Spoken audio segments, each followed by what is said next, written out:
Hello, everyone, and welcome to the Lightning Zoom. It's episode 4. I'm your host, producing artistic director Andrew Hungerford.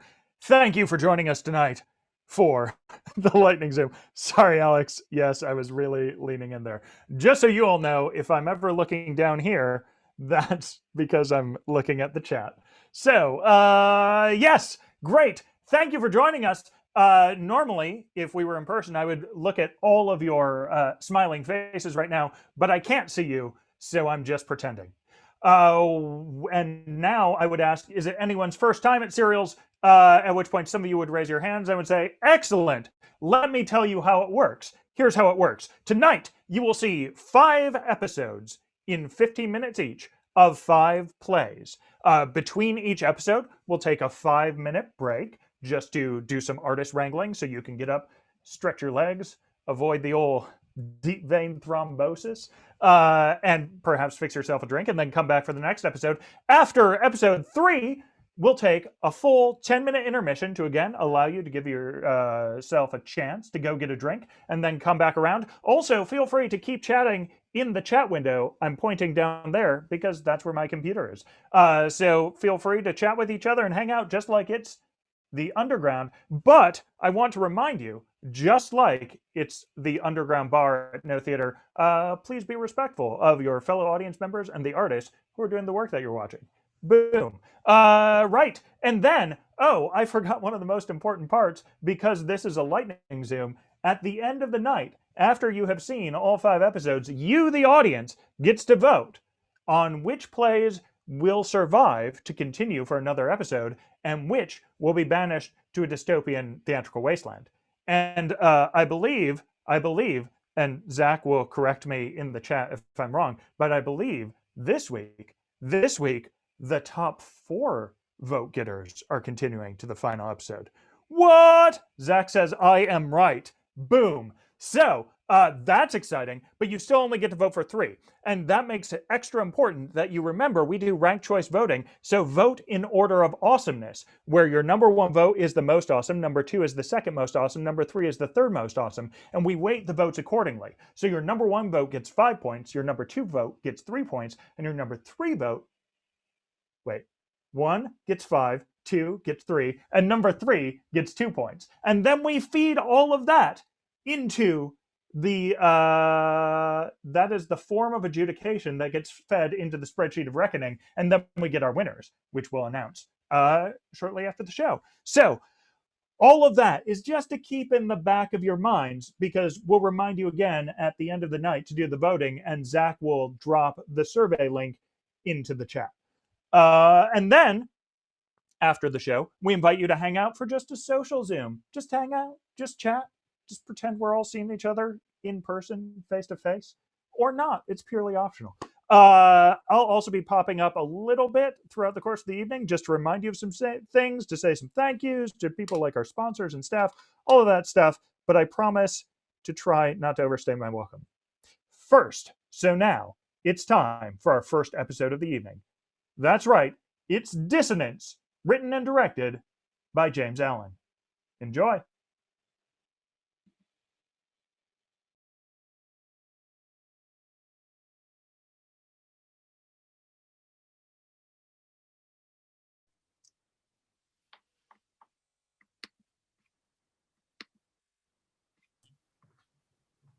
Hey. Hi. We're back. We are back. And we've talked it over since our last meeting, and we've we're going to go through with it. We've Yes. agreed it's for the best. We are going to go through with the divorce. And I've come around a little bit. We're on different paths. Wavelengths. Yeah, wavelengths and different. It's for the best. It is for the best for both of us. Yeah, this is what we both. Yeah. And look, I gotta say, I am sorry about that last meeting. I didn't want to get so angry or tense or whatever. Yes. We both want to apologize for how last time went. And I think we'd like to keep meeting with you just to, talk things over a little more during this process. Yep. We'd like to meet with you again, at least one more time. Yeah.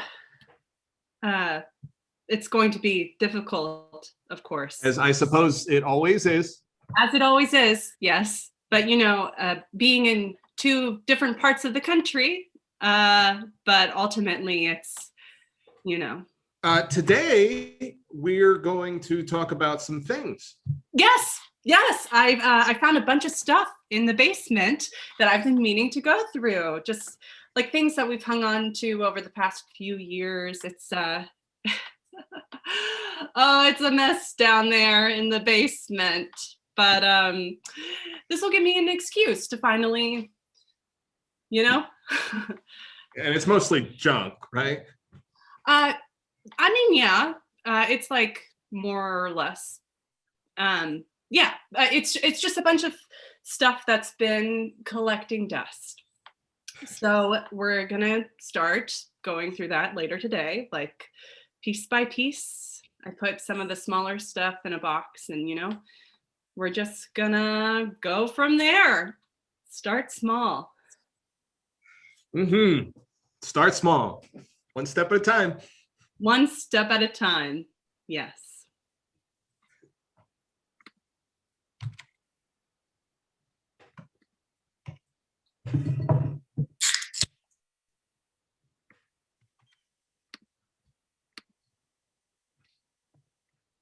Toss. Okay.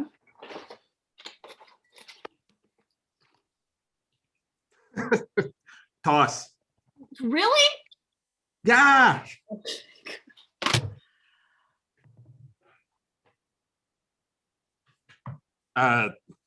Toss.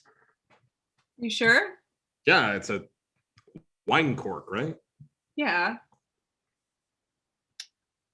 Okay.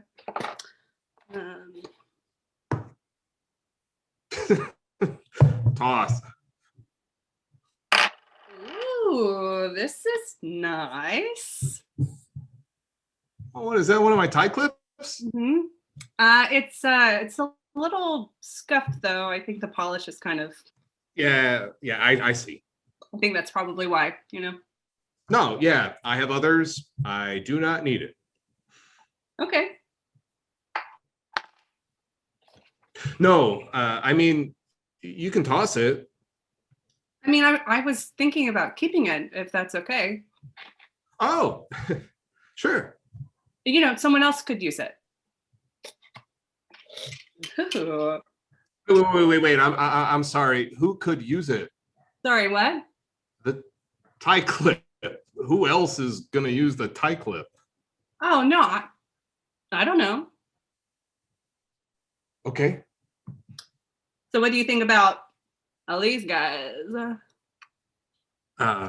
Right. Wait. Hang on. Is that from when we? Mm-hmm. Yeah. Definitely keep that. All right. But I was just wondering. The tie clip About. is not for anyone in particular. Okay, just because Do I wondered if you meant. you know someone who wants it, or No. I was just wondering if it was for one of your radical lesbian friends or whatever. oh, I mean, no, I wasn't thinking that. I just Okay. okay. Sorry, would that be okay? What be okay? Would it be okay if I gave this tie clip to one of my, well, what did you just say? Radical lesbians? Oh yeah, no, that's fine. I mean, it is a little, but no, yeah, it's fine. I don't have to. No. It is yours. You do whatever. If it makes you uncomfortable, then I won't. Oh no. I just thought,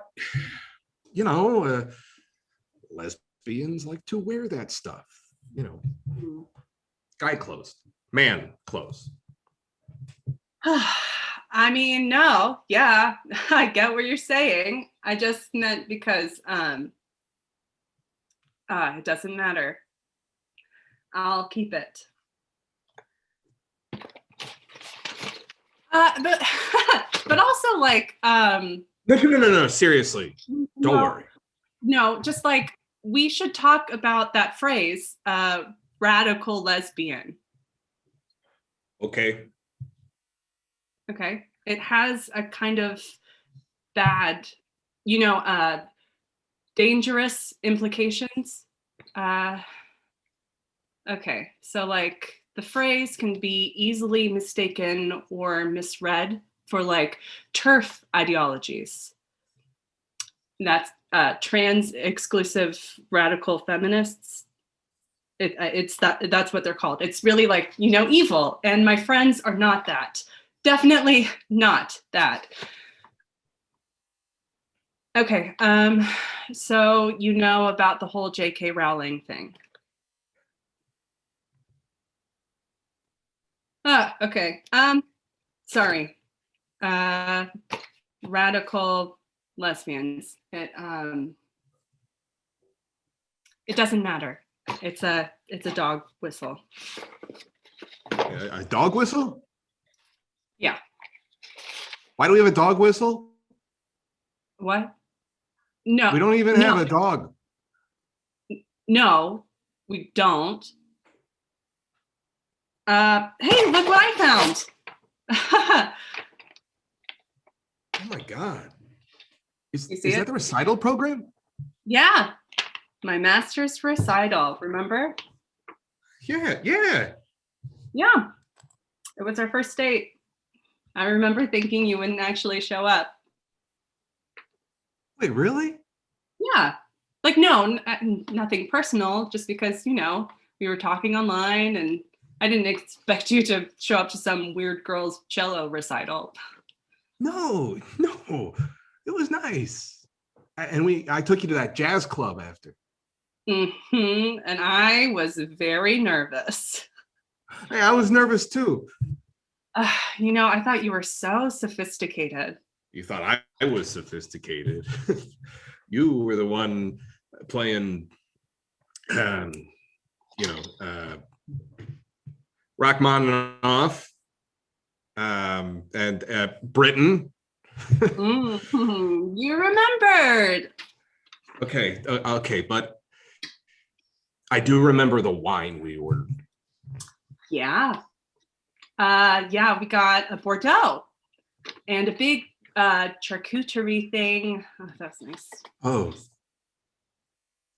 shit. Yeah. And then when they brought out the bill, I wasn't sure whether or not to, The wine cork. Yeah, the wine cork. I kept it from our first date, remember? I mean, just a stupid little thing that I'd like to do. That's why you had the wine cork. Yeah.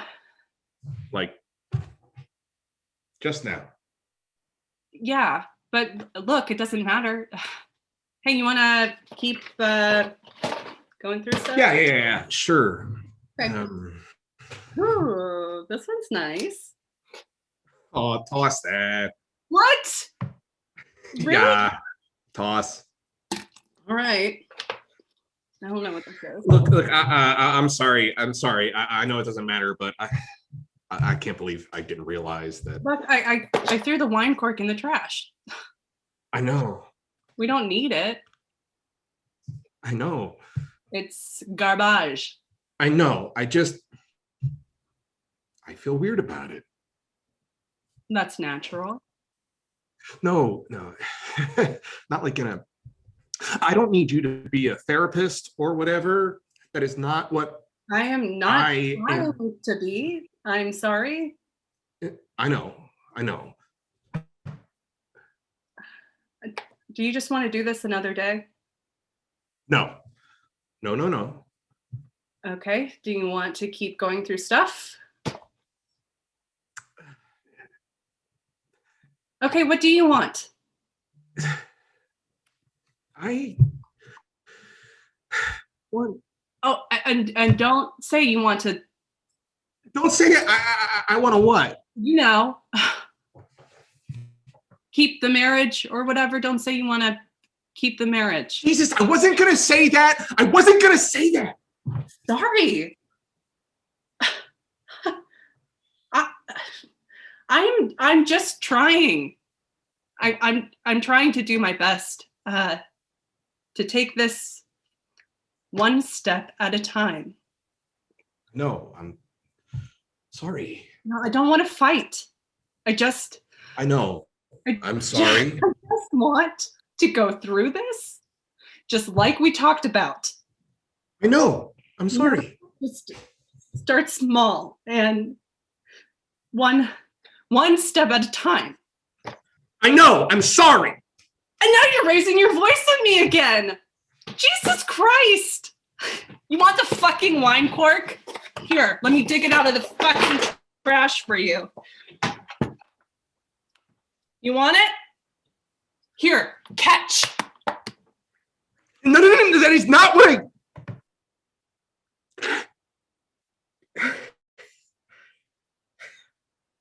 It's not what I meant. I'm sorry.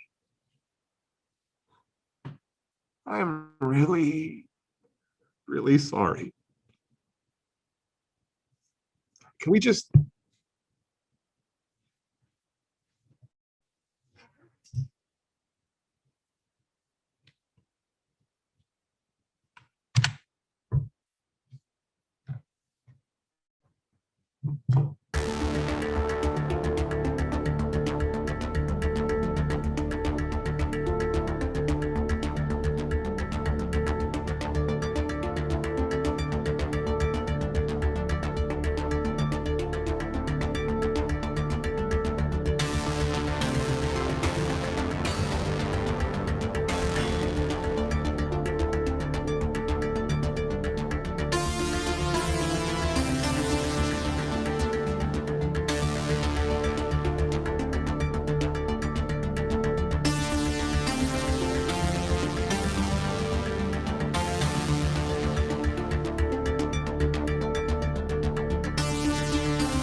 I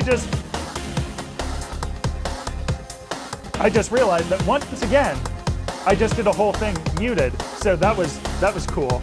Yay! So I'm gonna do really quick what I just did. Oh wait, no, I'll just do it at the next break. Look at that. Now it's time for, it's our first newcomer of the evening. It's The Day Drinkers, written by Trevor Browning, directed by Haley Beggs. See you after.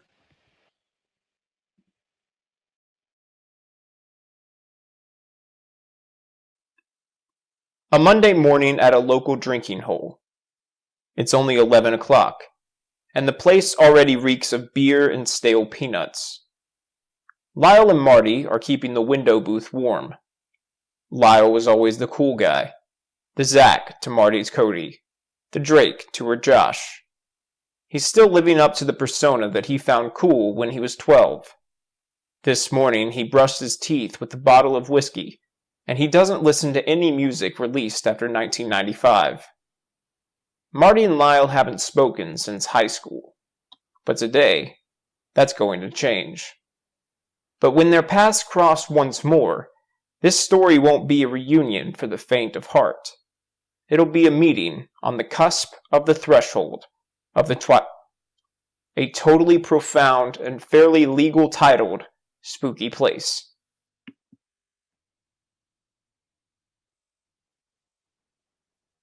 Do you think the jalapeno poppers are coming soon? I think if I hurt someone, everything that's bugging me finally makes sense.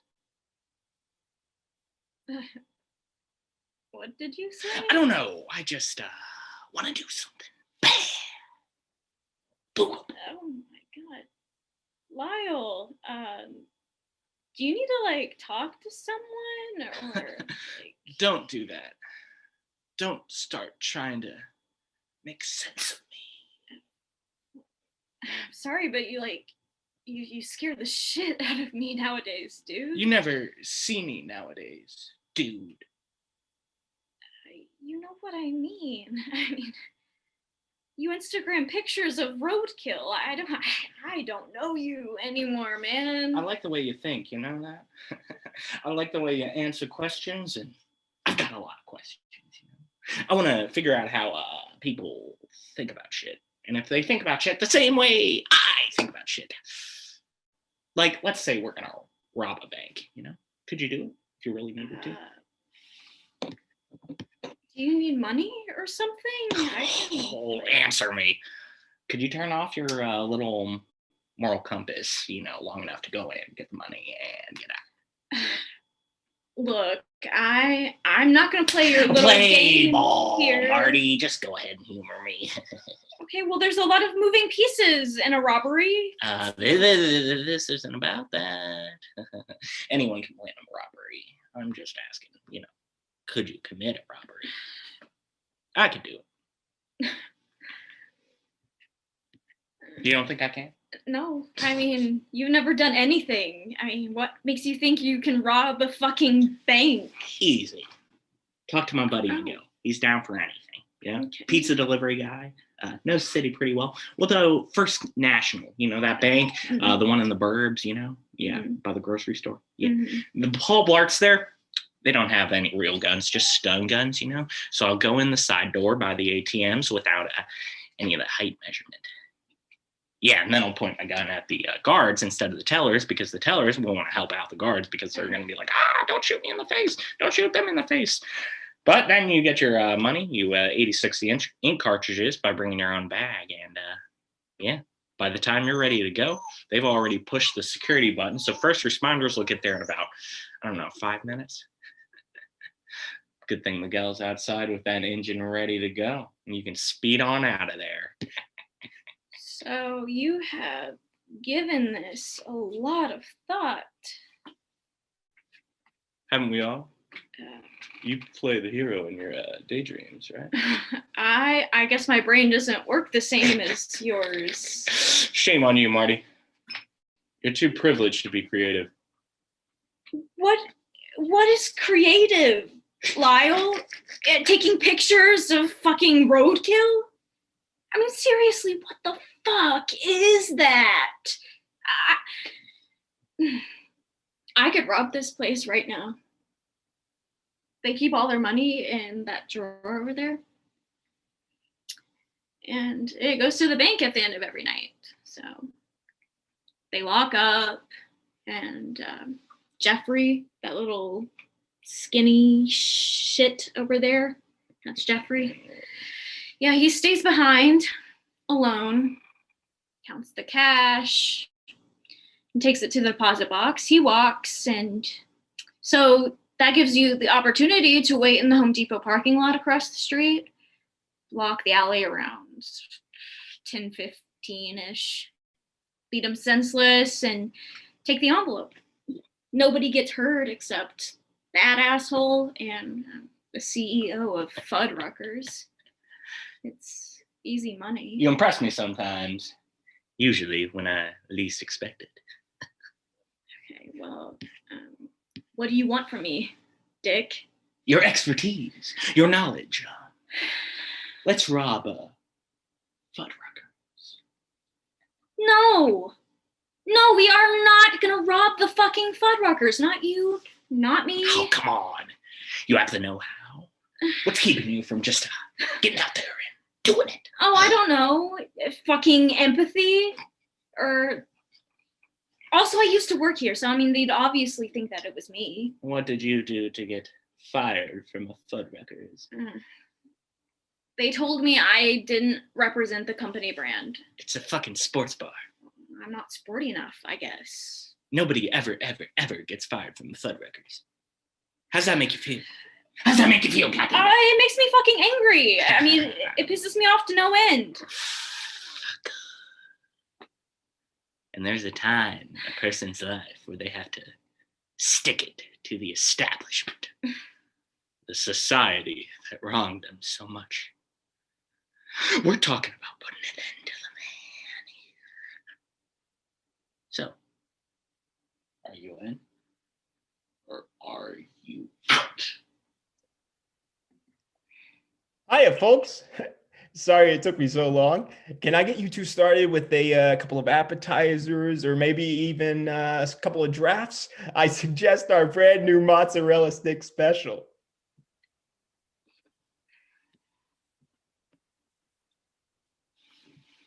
Or do you guys just need a minute or two to look at the menu?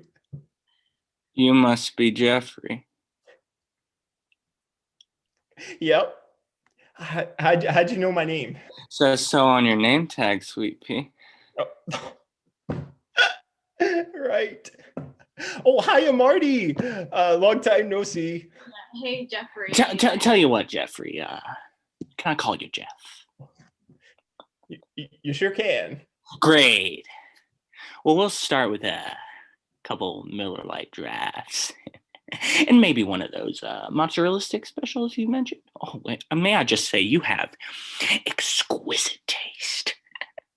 But before you go, I just got to let you know that I think you really just really encapsulate the company brand here at Fuddruckers. I mean, I can tell that you eat, sleep, shit, and breathe Fuddruckers. You must make your managers very proud. Thanks. I'll go ahead and get those beers now, and I will leave you two with the menus. If you guys. No. Now, hold on just 1 second, Jeffrey. You see, my friend over here, Marty, she used to work at this fine establishment. Now they fired her, so she has this nifty plan to stick it to Fuddruckers, really give it to them where that hurts. Now, I see that badge there on your chest. What's that say? Assistant manager? How long you been there on the hierarchy, bud? Too long. Yeah, I can tell by the bags under your eyes. You're hideous. So how would you like to get back at him too? What are you saying? I'm saying we're going to take down the man, Jeffrey. We're going to take it all down, starting at the pinpoint origin of the problem. You think Fuddruckers is the origin of the man? I do. Yes, I do. Fuddruckers is absolutely the first brick in the road of capitalism, baby. Goddamn, Jeffrey. They got you wearing your uniform, looking like a walking ice cream cone. What happened to your self-respect? Jeffrey, don't listen to him. My friend is very fucking. Sorry. When I walked in here today, you know what I saw? I saw 6 different stiffs walking around in clip-on ties, barking at you while you do all the work. I just got a question for you. Who sells those mozzarella sticks, Jeff? Is it you? You do. I do.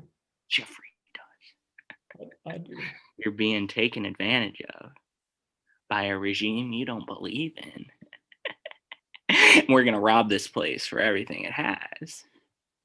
So what do you say? Are you in with the program or not, buddy? Jeffrey, Jeff, it's a joke. It's all a joke. Move. Go away. Silence. Jeff, you are making the most important decision of your life right now. I fucking hate Fuddruckers so much. I hate the brand. I hate the mozzarella sticks. I hate Margarita Mondays. Every minute I spend here, I want to burn this son of a bitch to the ground. To the ground. Jeffrey, think about what you're saying and what you're getting yourself into here. It's not So that's it then. We are 3 souls intertwined in an eternal battle against Margarita Monday. Tell you what, Jeff. Let's go ahead and cancel out those Miller Lite drafts, and you bring me some of those margaritas. No salt for me, though. And then it's war. Absolutely. What the hell was that? It's called strategy, Marty. Figured a criminal mastermind like you would understand. I am not a fucking criminal. Listen, I just laid the foundation for our little adventure here. I befriended the enemy. Now we have a man on the inside and a fall guy. No, we are not pinning this whole thing on Jeffrey. Well, you said you hated him. I never said I hated Well, him. you said he was an asshole. You actually went as far to say as we should kick him in the ass. It was a fucking scenario. You evil fucking asshole.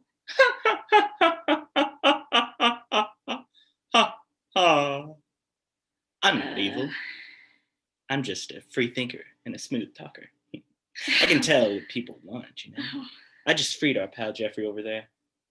Today, he might be hawking mozzarella sticks and enchiladas and other things of the sort, maybe even a margarita or two.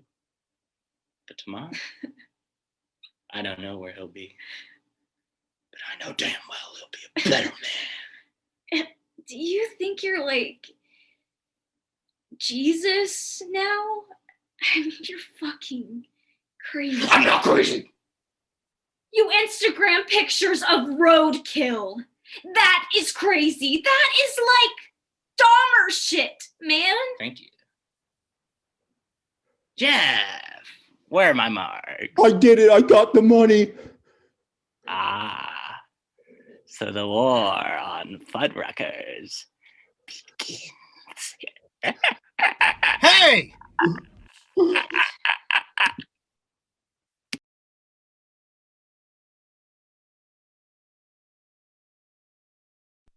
Oh shit would be an understatement. Here, we will leave our characters, trapped in a moment in time. Their futures are uncertain. If only there was some outside force that could offer us answers, that could decide whether or not this story reaches its climax. If only you, the onlooker, could have some sort of say in our character's plight.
Hello, everyone. Can you hear me now? The trouble with having two mute buttons is that it's like having two-factor authentication for your voice. But now I'm going to say the thing that I meant to say, or did actually say last time, but you couldn't hear me.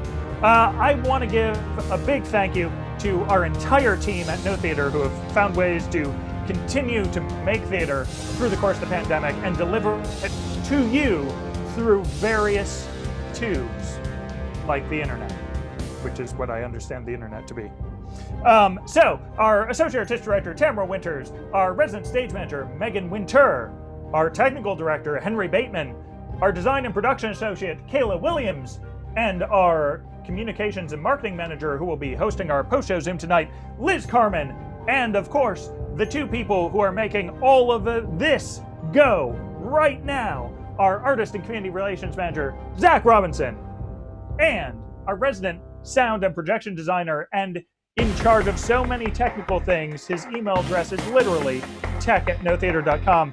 He also was in his technical purview attempting to alert me last time that my mic was muted by dramatically messaging me through the chat, and I just failed to look at it. It is, of course, Douglas Borntrager. Oh no, yes, I did just talk to Doug. It's also on our website, I guess. Sorry, Doug. Oh no, now you're gonna get all the fan mail. Boom, you're welcome. As a reminder, after this next episode, we'll be doing our full 10-minute intermission. But before then, it's time for Fight or Flight, written and directed by Brandon Leto. Enjoy.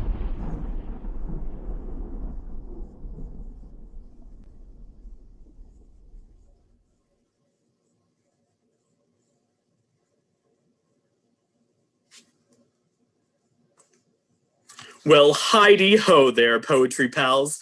Welcome back to Fight or Flight. My name is Greg from Ohio, one of the poets in this Asgardian poetry competition. And this is Asta. Last we met, Asta won her first round, only to have her happiness instantly ruined, because it seems like her mom might be dead.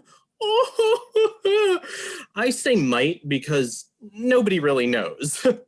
Well, except for me. But oh, look, I tore out the page with the answer. Oh no. Oh, Greg, you're so bad. I really am. But nobody knows that. As we say in Ohio, what a bunch of idiots! But it looks like Asta's finally caught up with Odin. Let's watch the chaos unfold, shall we? Odin, I can't reach my mom. The orb, it's not working. That's odd. Hey, would you all like to find out who the next judge is? Absolutely, positively. What? No, I need to find out if my mom is okay. Asta. I'm sure she's just sleeping. That's what parents say when their child's fish dies. I need you to send me back so I can see my mom. I'm not going to do that. Why not? Because, Asta, I have so much to do here, and I can't be zapping everyone back to Earth every 5 seconds. Aren't you supposed to be some all-powerful being? Careful, Asta. I mean, our stories, you can move mountains and slay monsters in the blink of an eye, which, by the way, you're only supposed to have one because you sacrificed it for knowledge. Why are you even wearing glasses? Sometimes the stories we create for ourselves are better than the reality that we have. Now, I would like to introduce the next judge. Is that okay? Okie dokie. Sure. I would like you all to meet, from 20th century America, Sylvia Plath. Hello to you all. Sylvia Plath? Well, color me shocked. Please don't say shocked. Sylvia will be judging your next rounds. You two should go get ready. These two are poets. I'm a poet and I didn't even know it. I mean, does that answer your question? Poetry is more subjective than I realized. Thanks. So, Odin, who will I be facing? You will be losing to me. Sounds like fun, Edmund. Sigh. And what is her problem? Yes, who is that one? That is Asta. She seems to be having a bit of a unfortunate day. It's a little bit more than unfortunate. All days are a little bit more than unfortunate. Well, mine seems to be crumbling, so. That's what life does. It crumbles into nothingness. Wow. You all should try smiling. Always works for me. We must prepare the next matchup. Greg, Edmund, meet you both in the arena shortly. You betcha. Sigh. What a fun group. Hey, are you okay? I don't know. I really need to hear from my mom, and Odin, he's not gonna help me. Well, you could. Oh, never mind it. Wait, what? What? I mean, technically, you could just take the Rainbow Bridge home. The Rainbow Bridge? Sure. It connects Asgard to our world. Anyone can take it. No Odin required. There's a flying carriage that comes by here every so often. It'll take you right there. Are you serious? Serious as radio? Huh? Oh, yeah. That means yes. Oh. In fact, look, here it comes now.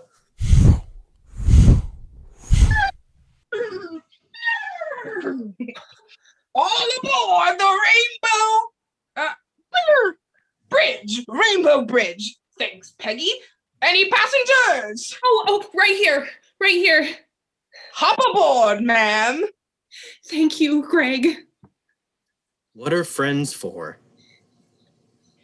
And of course, you know that by heading back to Earth and of your own volition, that you will not be able to return to Asgard until you die. Wait, what? Oh, I forgot to mention that. Greg, you goofball. Yeah, if you go back home, you'll have to drop out of the competition. Whoa, hold on. I don't want to drop out. I just want to make sure that my mom's okay. I mean, it is a tough decision. I mean, on one hand, you have temporary glory, and on the other, you get to check on the well-being of the woman who raised you her entire life. I mean, I know which one I would choose, but I just really love my mom. Hi, family. That's what's important. Well, all right. Yeah. Well, maybe you're both right. Of course we are. Now, scoot your caboose onto that carriage and go see your mom. Thank you, Greg. Thank you. No problemo. Now, I'm bad at goodbyes, so I'm gonna go. Otherwise, the waterworks are gonna start like Niagara Falls. And I asked her. Oh, there I go. Goodbye, Greg. Yep. Family. That's what's important. Yeah. Oh, I miss my family. Oh, I do too. You miss my family? Oh, that makes so much more sense. Yeah, my niece Talia, my cousin Bjorn, and my dear friend Bara. Did you say Bara? Yes, she's down there still, running a tavern. Oh my! I know her. She's my boss. You don't say. Yeah. By chance, is your name Elof? Yes, it is. She wanted me to tell you something. What was it? Oh, it was Du och Mick Fim Koster. What does it mean? Roughly translated, it means you owe me $5. She always did know how to make me laugh. Boy, I can't wait until she dies. Whew. What? Oh, no, I know that sounds horrible, but I mean it with love. Oh, no. You tell her she's going to have to come here to get it back. No, so you mean she's going to come here when she dies? I thought only warriors that died in battle made it to Asgard. A common misconception. Pretty much all good people end up here one way or the other. And then that means that I have to go. Do you think you can take me back to the arena? Well, I'm on kind of a tight schedule and, Peggy, I can't say no to you. Hop aboard, Asta. Ready. All right. Pick, Peggy.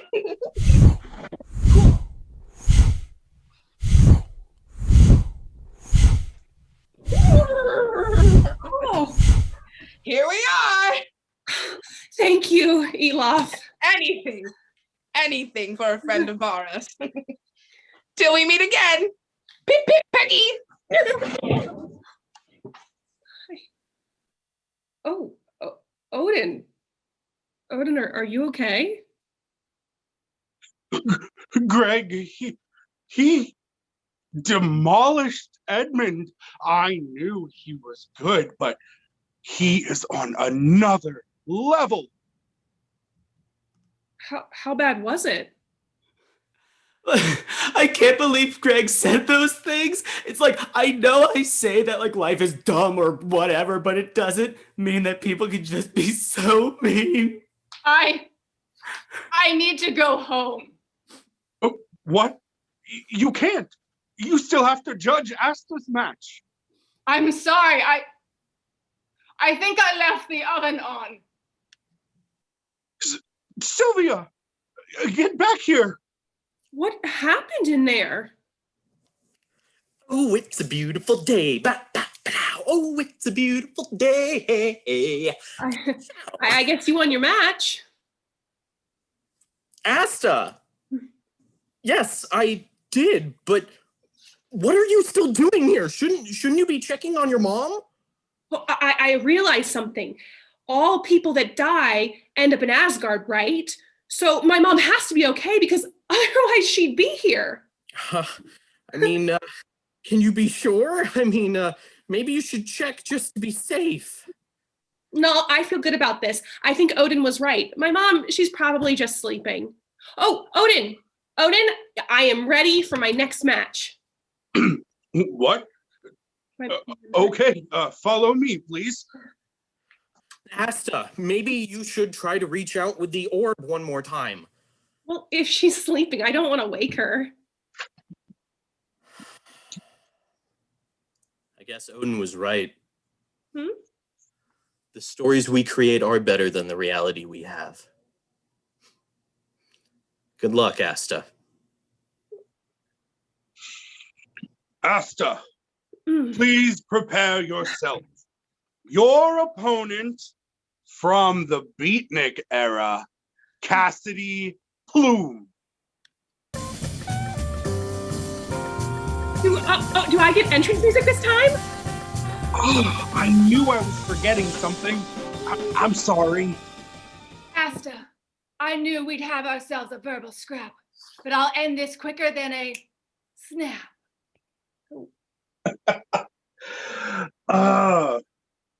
Your challenge will be 1 verse each.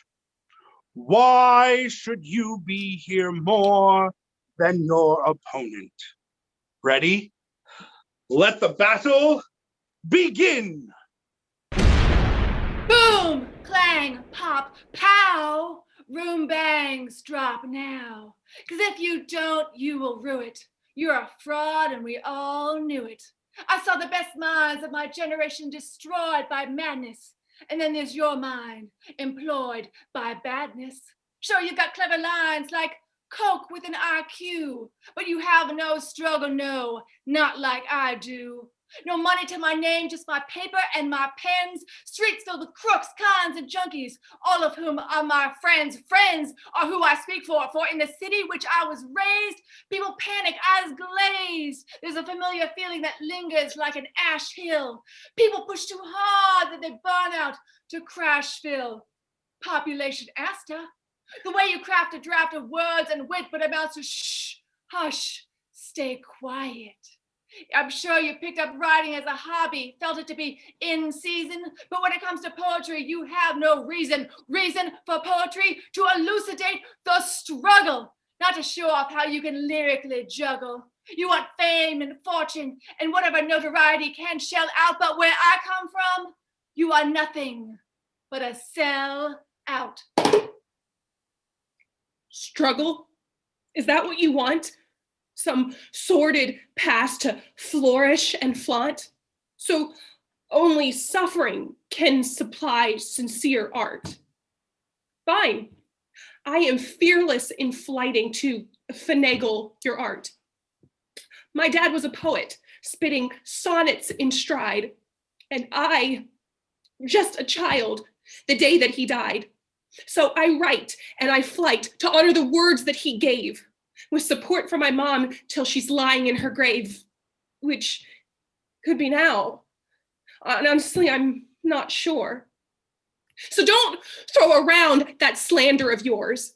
You think I waste words just to go through your ears? Words are the only reason I'm here. Words from Bara that's boasting with clout. Words from Vikings that fill me with doubt. Words from my father that keep me engrossed. Words from my mother that encourage me most. So you can't shake up or come at this brain, because the best thing out of you is a mattress stain, because you shit the bed, and the truth is nobody wants what you're smelling. So try me again when you don't blunder with wrong prose, and I will still play you better than you play the bongos. I have heard enough. I hereby declare the victor, Asta. Like an excavator on strike, I do not dig it. Be gone. I would have won if Sylvia was still here.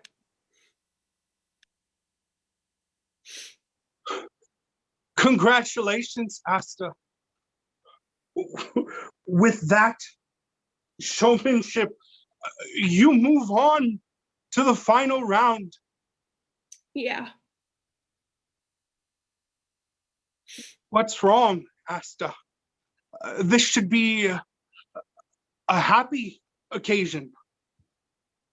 It hit me when I was flighting that I thought my mom was okay because she's not here. But my dad isn't here either, so, and he's passed, so I don't know what to think. Odin? Odin? Odin, are you okay? Well, isn't this quite the pickle? Did you do this? Why, yes! Yes, I did! You see, Asta, you and I have a competition to finish, and I figured it'd be better without old Grumpus over there getting in the way. Greg, stop this now. Asta, please. Call me Loki.